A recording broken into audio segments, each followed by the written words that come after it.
দিনৰে পৰাই প্ৰতিজন মানুহৰ প্ৰতিজন ৰাইজৰ ঘৰৰ মিটাৰৰ বিল দুগুণ তথা তিনিগুণ পৰ্যন্ত বৃদ্ধি পাইছে আৰু মানুহে বিদ্যুতৰ বিল নিদিলে একদিন নিদিলে বিল কাটি দিয়ে আৰু 400 টকা ফাইন লয়।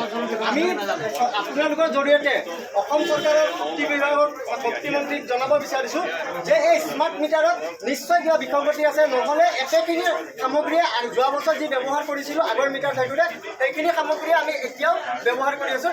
কিন্তু যোৱা বছৰ যদি আমাৰ 1000 টকা বিল আহিছিল, এইবাৰ 4000 টকা বিল আহিছে।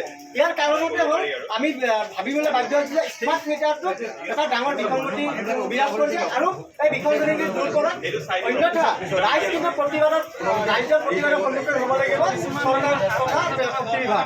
আৰু চাওক, মিটাৰ স্মাৰ্ট কৰিছে কিন্তু যিটো লাইনৰ তাৰ সেইটো স্মাৰ্ট কৰা নাই। একাকত অকণমান চলা হ'বই নপৰে, কাৰেণ্ট যাই গ'ল, দিনটোত 10-12লৈকে কাৰেণ্ট যায়, আধা ঘণ্টা 1 ঘণ্টা 2 ঘণ্টা কেতিয়াবাতো দিনটোৱে কাৰেণ্ট হৈ থাকে। সেয়েহে আমাৰ পৰা 4 গুণ পৰ্যন্ত বিলো লৈ আছে আৰু আমাক কাৰেণ্টটো আমাক যিটো সুবিধা কৰি দিব লাগিছিল দিয়া নাই। সেয়েহে আজি আমি ডিমৰীয়াবাসী ৰাইজৰ হৈ সোণাপুৰ বিদ্যুৎ উপকেন্দ্ৰলৈ আহি উপস্থিত হৈছোঁ। হৈ পেলাই যি SDO ছাৰ তেখেতক আমি এখন স্মাৰক পত্ৰ দিছোঁ আৰু আমি আশা কৰিছোঁ যে স্মাৰক পত্ৰত তেখেতে গুৰুত্ব সহকাৰে ল'ব আৰু আমাৰ ৰাইজৰ যি সমস্যা আছে সমস্যাৰ সমাধান কৰিব। আৰু যদিহে এই সমস্যা সমাধান নকৰে তেতিয়া কিন্তু বৃহত্তৰ ৰাইজ ওলাই আহিব শক্তি বিভাগৰ বিৰুদ্ধে তথা সোণাপুৰ বিদ্যুৎ উপকেন্দ্ৰৰ বিৰুদ্ধে।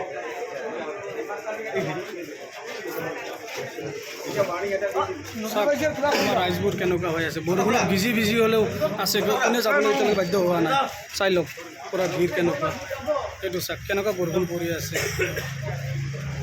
চাইছে কিমান চিনাকি অচিনাকি মানুহ আহিছে, আমি কিন্তু মাতা নাই, কিন্তু চব নিজে নিজে আহিছে, চবেই হাবাথুৰি খাই গৈছে স্মাৰ্ট মিটাৰৰ নামত। এইটো চাই লওক মানুহবোৰ চাওক।